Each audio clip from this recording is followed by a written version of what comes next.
Guys, आज हम बात करने वाले हैं जब भी आप किसी भी बैंक से लोन लेते हैं, चाहे आप सरकारी बैंक से हो, चाहे प्राइवेट बैंक से हो, चाहे किसी एप्लीकेशन के माध्यम से हो, जब भी आप लोन लेते हैं और लोन लेते वक्त आप कुछ ऐसे गलती कर देते हैं, आगे जाके आपकी लोन की ईएमआई को पे करना मुश्किल हो जाता है। चाहे आपका पर्सनल लोन हो, चाहे होम लोन हो, चाहे किसी भी तरह का कि कैसे भी लोन हो, तो उस लोन की जो ईएमआई होता है, उस ईएमआई धीरे धीरे बढ़ जाता है और आपके लिए बहुत ही भारी पड़ जाता है। तो ऐसे ना हो कि आपको बताया जाता है कुछ और आप समझते कुछ है, और जब आप पे करते हैं, जब आप जोड़ते हैं, लास्ट में जब एंडिंग में जब जोड़ते हैं, जब दे नहीं पाते हैं, जब लगभग जो लोन की ईएमआई है खत्म होने वाला होता है, तो आपकी जो टोटल अमाउंट है उसको जब आप गुना करते हैं, कितना किस्त हुआ है और कितना मुझे फालतू लगा है, तब आपकी जो ईएमआई है बहुत ही ज़्यादा से ज़्यादा लग जाता है आपका टोटल अमाउंट से।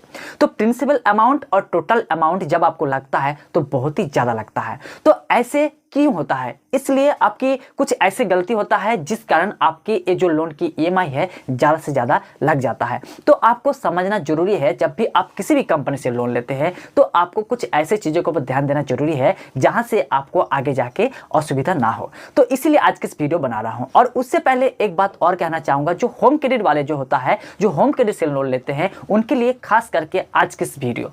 नमस्कार दोस्तों, मैं हूँ सूरज दास और आप देख रहे हैं मेरे यूट्यूब चैनल टेक्निकल सूरज। एक छोटा सा रिक्वेस्ट है, वीडियो को पसंद आए तो लाइक करना, चैनल पर पहली बार हो तो चैनल को सब्सक्राइब जरूर कर लेना। सबसे पहले मैं बात करूंगा कि जैसे मेरा स्क्रीन पे देख पा रहे हैं कि मैं जब लोन लिया था, जैसे कि मोबाइल फाइनेंस करवाया था, दूसरे नंबर पे फिर पर्सनल लोन लिया था, उसके बाद तीसरे नंबर पे फिर मैं एक मोबाइल फाइनेंस करवाया था, आपके सामने दिखाई दे रहा है स्क्रीन पर। तो यहाँ पे देख पा रहे हैं कि जो लोन की ईएमआई है, उस लोन की ईएमआई में कैसे कैसे भरा था। और उससे पहले जो काम आपको करना चाहिए, जिस बातों के ऊपर आपको ध्यान देना जरूरी है, वो बात बहुत ही इंटरेस्टिंग है। क्योंकि जब भी आपको फोन आता है कि होम क्रेडिट कंपनी से कि आपके लिए लोन की ऑफर है, क्योंकि आप इससे पहले कोई प्रोडक्ट लिया होगा और उस प्रोडक्ट का जो ईएमआई है टाइम बाय टाइम आपने पे कर चुका है। तो पे करने के बाद आपके पास जब आप फोन आ जाता है तो फोन में क्या कहा जाता है कि आपको लोन की जरूरत हो तो यहाँ से ले सकते हैं। आपको कितना चाहिए? 2 लाख तक की ऑफर करते हैं होम क्रेडिट। तो यहाँ से मैं सिर्फ 2 लाख की ऑफर की जो उदाहरण है यहाँ से मैं बताना चाहूँगा कि यहाँ से जब भी आपको फ़ोन किया जाता है होम क्रेडिट कंपनी से पर्सनली, तो वहाँ से आपको कुछ ऐसे गलतफहमी हो जाती है जहाँ से आपकी लोन की जो प्रिंसिपल अमाउंट है उससे कई गुना ज़्यादा आपके जो इंटरेस्ट है ये भारी पड़ जाता है। तो कैसे? मान लीजिए आपको बताया जाता है कि आपकी, जैसे मेरा इसको स्क्रीन पर देख पा रहे हैं कि मैं जो अपना पर्सनल लोन लिया हूँ, उस पर्सनल लोन से मेरा कितना अमाउंट लगा था आप देख सकते हैं। मेरा टोटल अमाउंट कितना था और मेरा जो हर महीने जो मुझे लगता था किस्त ये था, आप देख पा रहे हैं यहाँ पे 4,393 रुपये लग रहा है। तो यहाँ पे आपको एक चीज़ ध्यान देना जरूरी है कि कितना महीने का था और कितना लग रहा है। इसके बाद आपके पास जो बताया जाता है कि आप जब लोन लेते हैं तो लोन लेते वक्त आप पूछते हैं कि इसकी इंटरेस्ट कितना है।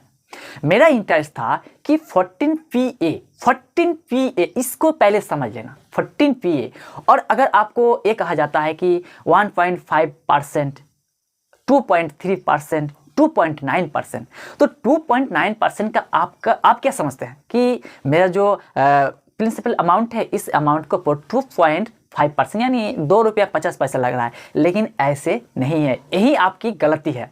जैसे मैं पहले बताया था कि 14 PA यानी 14 PA यानी मुझे जो सालाना है उस सालाना में 100 रुपया में 14 रुपये लगेगा। एक साल में 100 रुपया का 14 रुपया लगता है, लेकिन आपको घुमा के बताया जाता है कि 2.5% यानी 2.9% कभी कभी बताया जाता है। तो आप सोचते हैं कि 2 रुपया 90 पैसा पर मंथ 100 रुपया में। तो यहाँ पे बिल्कुल आपकी जो गलतफहमी हो रहा है ना, इस गलतफहमी पहले दूर कीजिए। ये क्या है कि 2.9% का मतलब होता है 29 रुपये। 100 रुपया में 29% आपके ब्याज लिया जा रहा है एक मंथ में। तो अगर आपको पर्सनली कोई कहता है कि मेरे पास 1000 रुपये ले लो और मुझे 25 रुपया पर मंथ दे देना, 100 रुपया में पर मंथ 25 रुपया, 25%, यानी आप समझ सकते हैं कि 1000 में कितना रुपया होता है। 25 रुपया करके अगर करते हैं तो कितना हो गया? 250 हो गया, सॉरी 250 हो गया। तो 250 में आप कोई नहीं लेना चाहेगा, 1 लाख लेगा तो 2500 हो जाएगा। तो ऐसे करके अगर आपको जब भी बताया जाता है कि 2.9% या तो 1.5%, तो इस बात को पहले समझना जरूरी है। आपको लगभग लेना चाहिए 0.9%, या तो आपको जब भी इस चीज़ को ध्यान देना जरूरी है कि आपकी टोटल लग कितना रहा है, इस चीज़ को ध्यान देना जरूरी है। जब भी आप इस चीज़ को 10% के ऊपर पार कर देंगे ना, तो आप आने वाले दिनों में आपका जो EMI है ये बढ़ता जाएगा। आप सोचते हैं कि घटता जाएगा, नहीं, आपका बढ़ता जाएगा। इस चीज़ को जब तक आप नहीं समझ पाएंगे तब तक आपके साथ जो बात होती है तो उस बात को पहले समझ लीजिए। उसके बाद क्या करना है कि आपको जब भी लोन की इंटरेस्ट के हिसाब से बताया जाता है तो उस लोन की इंटरेस्ट आपको मना कर देना कि इतना से नहीं कर पाएंगे, इतना नहीं ले पाएंगे। तो फिर आपको फ़ोन किया जाएगा। तो आपके हिसाब से जो होता है कि मान लीजिए आप 6% के हिसाब से लेना चाहते हैं, 6 रुपया, यानी साल में या तो आप महीना में जो भी आप समझ सकते हैं उसी हिसाब से आपको 6 रुपया, 5 रुपया, 3 रुपया ऐसे बताना चाहिए। लेकिन कहाँ 29 रुपये और कहाँ आपको 6 रुपया में देगा, ये इसको समझ लेना।